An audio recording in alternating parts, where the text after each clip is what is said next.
नमस्कार दोस्तों, मेरा नाम भूपेश कुमार है। आज हम बात करेंगे आपसे इंडोर एसी की पीसीबी चेकिंग प्रोसेस के बारे में। जैसे कि आप मेरे पीछे देख पा रहे हैं, यहाँ इंडोर है और कोई भी डिस्प्ले नहीं है। डिस्प्ले ना होने के कारण ये भी हो सकता है कि यहाँ लाइट ना हो, ये भी हो सकता है कि शायद अंदर पीसीबी में कोई इश्यू हो। तो पीसीबी को चेक करने का प्रोसेस हम स्टेप बाय स्टेप आपके साथ शेयर करेंगे। आइए अब दिखाते हैं हम आपको क्लैंप मीटर। क्लैंप मीटर के अंदर विशेष बात यह है, इसका जो प्रॉब है वो प्रॉब ठीक होना चाहिए। जैसा आप देख पा रहे हैं, दोनों पिंस एक्यूरेट होने चाहिए और पूरा प्रॉब जो है इंसुलेटेड होना चाहिए। आपके क्लैंप मीटर के अंदर बैटरी पूरी होनी चाहिए, कोई माइनस का साइन इस पर नहीं आना चाहिए। तो सबसे पहले हम चेक करेंगे यहां पर पावर सॉकेट के अंदर क्या पावर की अवेलेबिलिटी है, और यदि है तो यहां कितना वोल्टेज है। तो हमने अपने क्लैंप मीटर को हम लोग सेट करेंगे एसी वोल्ट के ऊपर। जैसे यहां दिखाई दिया आपको एसी वोल्ट 750 के ऊपर। अब स्विच ऑन करेंगे और एसी वोल्ट चेक करेंगे। जैसा कि आप देख पा रहे हैं 213 वोल्ट यहां पर एसी वोल्टेज है। एसी वोल्ट चेक करने के बाद हम लोग लाइन के साथ में अर्थ चेक करेंगे, न्यूट्रल के साथ में अर्थ चेक करेंगे। न्यूट्रल के साथ में जब हम अर्थ चेक कर रहे हैं तो यहां आप देख पा रहे हैं 14 करीब अर्थ दिखाई दे रहा है, 11 to 14। जबकि ये जो अर्थ है, अर्थ आपका न्यूट्रल से अर्थ जो है वो 10 वोल्ट से नीचे रहना चाहिए। अर्थिंग हमारी सेफ्टी के लिए है। इसके बाद आप देख पाएंगे यहां पर ये मैंने इंडोर के जो पार्ट्स हैं वो सभी डिफरेंट पार्ट का मैं इंट्रोडक्शन कराऊंगा। सबसे पहले ये मेन लीड ली है हमने, मेन पावर लीड है, मेन पावर लीड। और उसके बाद ये 12 वोल्ट का एसी ट्रांसफार्मर, उसके बाद डिस्प्ले पीसीबी, उसके बाद ये फैन मोटर, स्विंग मोटर और आपका रूम और पाइप सेंसर। इन सभी को स्टेप बाय स्टेप हम चेक करेंगे, इनपे मिलने वाली सप्लाई चेक करेंगे और इन पार्ट को चेक करने का जो तरीका है वो भी आपके साथ शेयर करेंगे। जैसा हमने देखा अभी कि हमारी यहाँ पर वोल्टेज हमें 213 वोल्टेज हमें यहाँ मिला एसी वोल्ट। इसका मतलब यहाँ तक सप्लाई हमारी ठीक है। तो 22 डिग्री, और ये जो ब्लू साइन देख रहे हैं आप, ये कूल मोड का साइन है। और साथ में आप देखेंगे जो फैन मोटर है, फैन मोटर भी रन कर।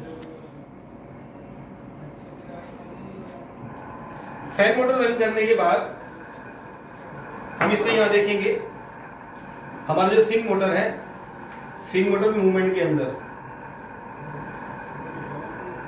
स्विंग मोटर की मूवमेंट के बाद अब हम इसे स्टेप बाय स्टेप चेक करेंगे। जैसा आप देख पा रहे हैं पीछे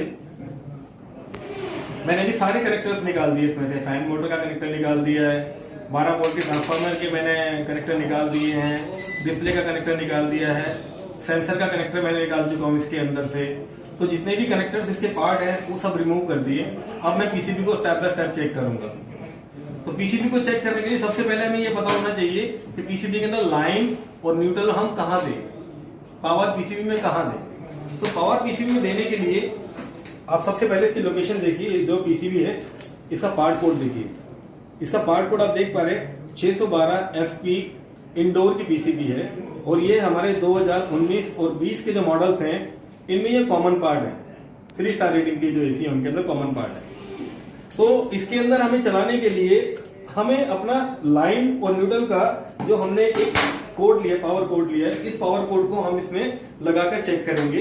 तो सबसे पहले मैं इसके साथ में जो ब्लू कलर का वायर है, ब्लैक कलर के, ये कलर कुछ भी हो सकते हैं, ये ब्राउन भी हो सकता है, रेड भी हो सकता है, लेकिन मेरे पास अभी अवेलेबल जो है वो आप देख पा रहे हैं, एक ब्लू कलर का वायर है और एक ब्लैक कलर का वायर है। तो ब्लैक को मैं फेस मानता हूँ और इसको मैं न्यूट्रल बनाता हूँ।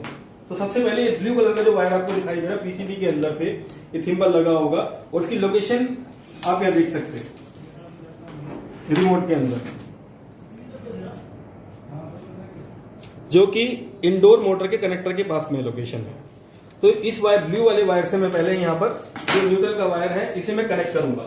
सिंबल से सिंबल में ही कनेक्ट कर सकते हैं आप इजीली, ये हो जाएगा।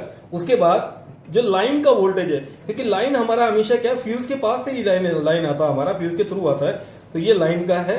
लाइन के साथ में यहाँ पर ये थिम्बल जो है मेरा कनेक्टर करूंगा मैं लाइन के साथ, ये दोनों फिक्स हो गए। अब इसे लगाने के बाद जैसे कि आप सभी लोग जानते हैं कि जो हमारी इंडोर पीसीबी है इसके अंदर एक 12 वोल्ट का ट्रांसफार्मर भी लगता है। 12 वोल्ट का ट्रांसफार्मर का काम क्या है, ये इसका प्राइमरी है। प्राइमरी में हमेशा मोटे तार मिलेंगे, आपको बड़ा कनेक्टर मिलेगा, और ये इसका सेकेंडरी है। तो प्राइमरी पर जो वोल्टेज आपका जाएगा वो आपका जाएगा 220 और प्लस माइनस 10%। ये पार्ट कोड भी देख सकते हैं आप इसका, यहाँ पर आराम से आप नोट कीजिए पार्ट कोड को। इसके बाद प्राइमरी आपका जाएगा 220 और सेकेंडरी जो आउटपुट होगा वो 12 वोल्ट इसका आउटपुट होगा एसी के अंदर। तो इसके कनेक्टर में दिखा देता हूं आपको। अभी जो कनेक्टर है इसका यहाँ CN1 के कनेक्टर के ऊपर मैं अभी पहले इसका प्राइमरी लगाऊंगा। ये प्राइमरी मैंने इसे फिक्स कर दिया, सुनिश्चित करें कि ये टाइट लगा है।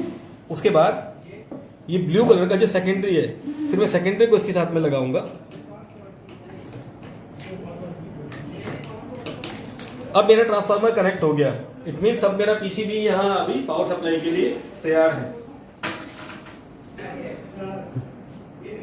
अभी हमने ट्रांसफार्मर फिट किया है।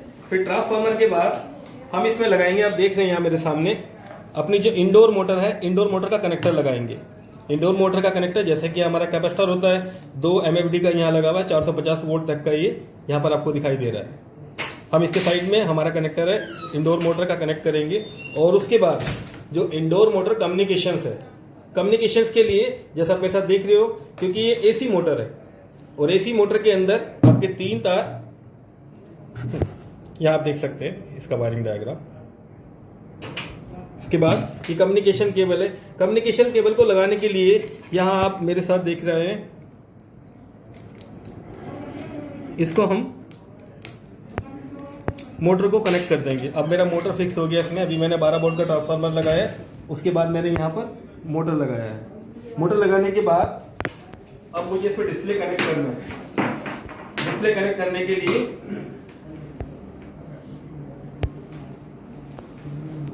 अब मैं इसके साथ में डिस्प्ले कनेक्ट करूंगा। डिस्प्ले कनेक्ट करने के बाद अब ये मेरे स्विंग मोटर है, स्विंग मोटर का जैक मैं स्विंग मोटर की जगह प्लेस करूंगा। ये स्विंग मोटर मैंने लगा दिया इसमें। अब मेरा जो पार्ट है मेरे पास वो सेंसर है, दोनों सेंसर, रूम सेंसर और कॉइल सेंसर। एक्चुअली इनका कॉमन एक सिंगल जैक है। ये सिंगल जैक आप यहां लगाएंगे, जैसा कि डिस्प्ले का कनेक्टर है। डिस्प्ले के कनेक्टर के साथ में ही आप यहां सेंसर का कनेक्टर लगा देंगे।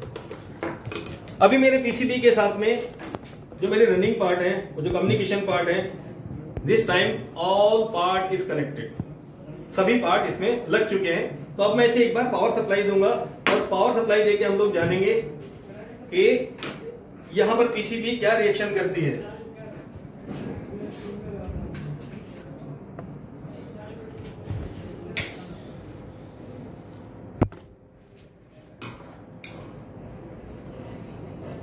जैसे कि आप देख पा रहे हैं, अभी आप देख रहे हैं कि ट्रांसफार्मर चेंज करने के बाद भी मेरे पीसीबी ऑन नहीं हुआ। तो इसके आगे नेक्स्ट स्टेप जो है हम चेक करेंगे क्या एसी रेगुलेटर से 5 वोल्ट करंट निकल रहा है या नहीं निकल रहा है। और दूसरा हम चेक करेंगे यहाँ पर अभी डायोड, जो डायोड मेरे पास देख पा रहे हैं आप, यहाँ डायोड की लोकेशन अवेलेबल है। डायोड को चेक करने के लिए आपके क्लैम्प मीटर के अंदर ये डायोड मोड है। इस डायोड मोड के ऊपर हम पहले इसको रोटर को लगा लेंगे। ये डायोड मोड पे आपका रोटर लग गया है। अब उसके बाद इसे चेक करने के तरीके के अंदर जो रेड वाला साइन है, डायोड चेक करने के लिए जो रेड वाला प्रोब है ये आपका प्लस की तरफ लगेगा डायोड के, और ये ब्लैक वाला जो आपका उसका नेगेटिव की तरफ लगेगा। जैसे आप यहाँ पे देख पा रहे हैं, सिंबल भी अवेलेबल रहेगा। और एक पहचान आपको और बताता हूँ, एक सिल्वर कलर का लाइन होगा जो आपको साइड से दिखाई देगा, तो ये इसका माइनस पॉइंट है। एक यहाँ लगाएंगे हम और एक प्लस पे लगाएंगे, उसके बाद इसकी वैल्यू चेक करेंगे। तो रेड वाला प्रोब हमारा कहाँ लगेगा, जहाँ प्लस का साइन है, और ब्लैक वाला प्रोब कहाँ लगेगा, जहाँ एक सिल्वर कलर की लाइन है और ये इसका माइनस है। यहाँ देख रहे हैं, ये आपको वैल्यू दिखाई देगा डायोड का। पहले हमने एक चेक किया, 543 इसमें वैल्यू आया। आगे चलेंगे, नेक्स्ट डायोड हम चेक करेंगे इसका। यहाँ इसका वैल्यू आ रहा है, यहाँ इसका वैल्यू आ रहा है, यहाँ हम इसका वैल्यू लेंगे। उसके बाद जो लास्ट डायोड है यहाँ पर, हम इसको चेक करेंगे।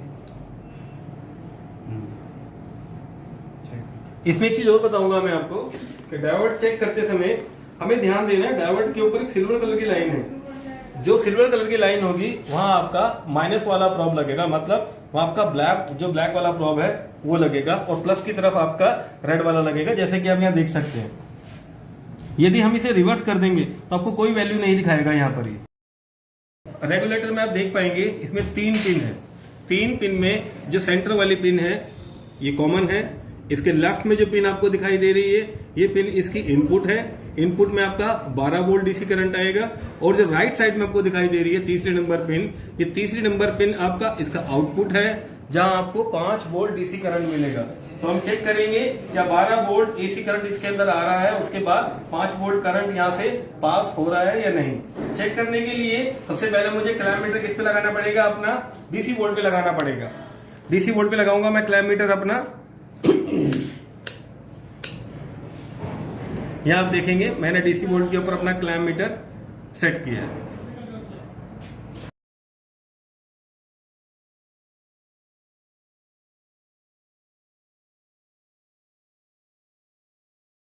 इसके साथ में अगर हम लेफ्ट में चेक करते हैं तो यहां हमें 12 से 13 वोल्ट करीब डीसी करंट मिलना चाहिए। तो मैंने पहले ये सेंटर पिन पे टच किया, उसके बाद ये लेफ्ट में टच किया, तो यहां आप देख पा रहे हैं ये इसका भी इनपुट है।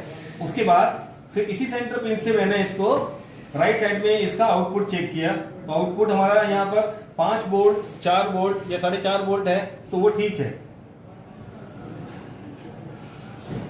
जैसे कि आप देख पा रहे हैं 4.5 डीसी वोल्ट करंट यहाँ आपको मिला है। इसका मतलब अब मेरा माइक्रो प्रोसेसर चलने के लिए तैयार है। और साथ ही साथ आप देख सकते हैं कि जो मेरे कंपोनेंट हैं वो यहाँ काम कर रहे हैं। जैसे ही रिमोट से मैंने ऑन किया तो यहाँ मेरा डिस्प्ले आ गया। डिस्प्ले आने के बाद ये मेरा फैन मोटर है, ये भी रन करने लगा। इन केस अगर 5 वोल्ट करंट यहाँ नहीं आएगा कभी डीसी वोल्ट करंट, तो मेरा माइक्रो प्रोसेसर काम नहीं करेगा। और यदि माइक्रो प्रोसेसर मेरा काम नहीं करेगा उस कंडीशंस के अंदर जो आगे इसकी डिस्प्ले पीसीबी है वो भी नहीं चलेगी, और साथ ही साथ जो इसकी फैन मोटर है उसके साथ में कम्युनिकेशन नहीं चलेगा।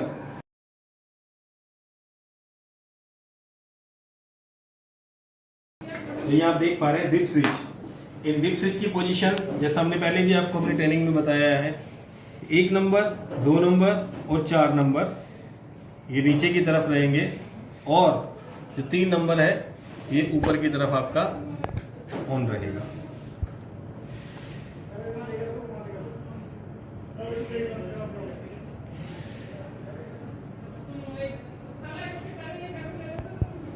जो है तो हम सेंसर को चेक करेंगे।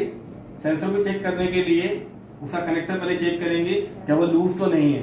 अगर लूज है, डिसकनेक्ट है, तो हम इस वाले कनेक्टर को, ये रूम और कॉइल सेंसर का कॉमन कनेक्टर है, हम इसको प्रॉपर रिफिक्स करेंगे।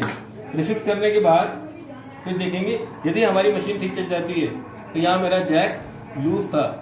लेकिन अगर मेरी मशीन नहीं चलती है और एरर फिर से वही एरर अगर मेरा रहता है, तो उस कंडीशन के अंदर मुझे इस सेंसर की डीसी वोल्ट चेक करनी पड़ेगी पीसीबी के थ्रू, और मुझे इसका रेफरेंस वैल्यू चेक करना पड़ेगा।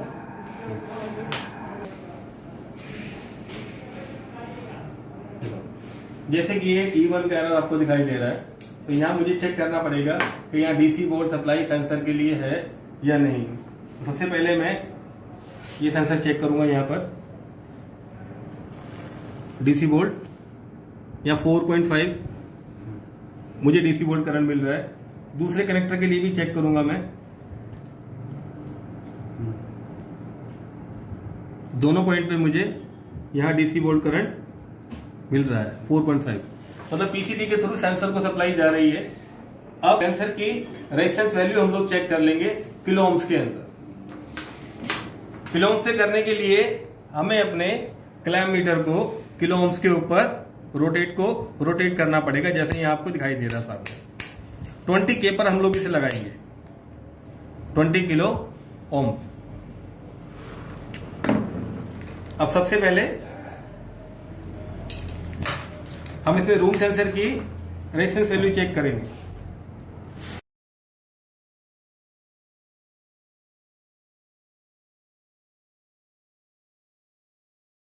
200 किलो ओम पे हमने इसको सेट किया है, तो यहाँ इसकी वैल्यू आप देख रहे हैं, रूम सेंसर की जो वैल्यू है 24.4 किलो ओम्स है। ऐसे ही हम पाइप सेंसर की रेजिस्टेंस वैल्यू भी चेक करेंगे। पाइप सेंसर की वैल्यू सेम इसी की तरह रहेगी। दोनों पिंस को आप उसको टच करेंगे, या देख पा रहे हैं आप 10.6 और 10.5। ये कॉइल सेंसर या पाइप सेंसर या हीट एक्सचेंजर सेंसर हम इसे बोलते हैं, ये इसका रेजिस्टेंस वैल्यू है। तो चेक करने के लिए तीनों चीजें चेक करी है। अभी हमने इसका रेजिस्टेंस वैल्यू चेक किया, हमने लूज कनेक्टर चेक किया और हमने इसका डीसी वोल्ट करंट भी चेक किया। एक्शन। अभी हम चेक करेंगे एसी मोटर की सप्लाई, क्योंकि कई बार एसी वोल्टेज एसी की जो मोटर लगी होती है तो इसमें कोई एरर नहीं आता, तो उस कंडीशन पे हमें चेक करना पड़ता है कि यहाँ पर मिलने वाली एसी वोल्टेज कितने किस किस पॉइंट्स के ऊपर आएगी। जैसे कि मेरे सामने देख पा रहे हैं, इसमें 3 वायर्स अवेलेबल हैं, एक रेड है, एक व्हाइट है और एक ब्लैक है। तो स्टेप बाय स्टेप हम इनको चेक करेंगे। सबसे पहले हम रेड वायर और व्हाइट वायर को चेक करेंगे और जो क्लैम्प मीटर है हमारा वो एसी वोल्ट पे लगाएंगे।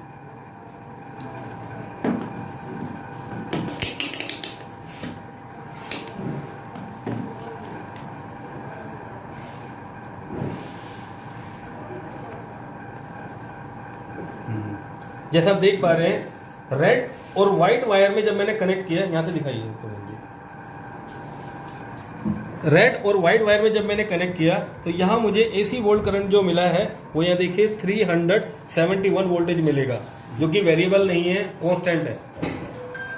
रेड और व्हाइट। उसके बाद अब हम इसे चेक करेंगे रेड और ब्लैक के साथ में। यहां मुझे ये वेरिएबल वोल्टेज मिलेगा, जो आप देख सकते हैं 204, 207। और इसके बाद हम चेक करेंगे व्हाइट और ब्लैक के साथ में। व्हाइट और ब्लैक के साथ चेक करेंगे तो यहां हमें 244 वोल्टेज मिलेगा। और जैसे हमने सबसे पहले चेक किया था, तो हम इसे ब्लैक के साथ में एक बार रेड के साथ भी चेक करके दिखाएंगे। यदि हम ब्लैक और रेड के साथ में चेक करते हैं तो यहाँ मुझे जितना एसी इनपुट है वो मुझे करंट यहाँ मिलेगा। यदि ये सप्लाई यहाँ पर हमें मिल रही है तो मिलने वाली सप्लाई अभी ठीक है। अभी हमने आज जो चेक करके आपको बताया है उसमें हमने चेक किया 12 वोल्ट का ट्रांसफार्मर, उसके बाद हमने चेक किया डायोड, उसके बाद फिर हमने चेक किया फ्यूज, उसके बाद फिर हमने चेक किया डीसी वोल्ट रेगुलेटर, जहां की आपका वोल्टेज डीसी आउटपुट होगा। उसके बाद फिर हमने चेक किया सेंसर, फिर उसके बाद हमने चेक किया यहाँ पर आपका डिस्प्ले के बाद हमने चेक किया यहाँ पर फैन मोटर। तो अभी हमने आज पूरी की पूरी इंडोर पीसीबी हम लोगों ने यहाँ चेक करी, और बाकी जब प्रैक्टिकल करेंगे तो प्रैक्टिकल करते समय ये वीडियो आपको बहुत सहायता करेगी। Thank you.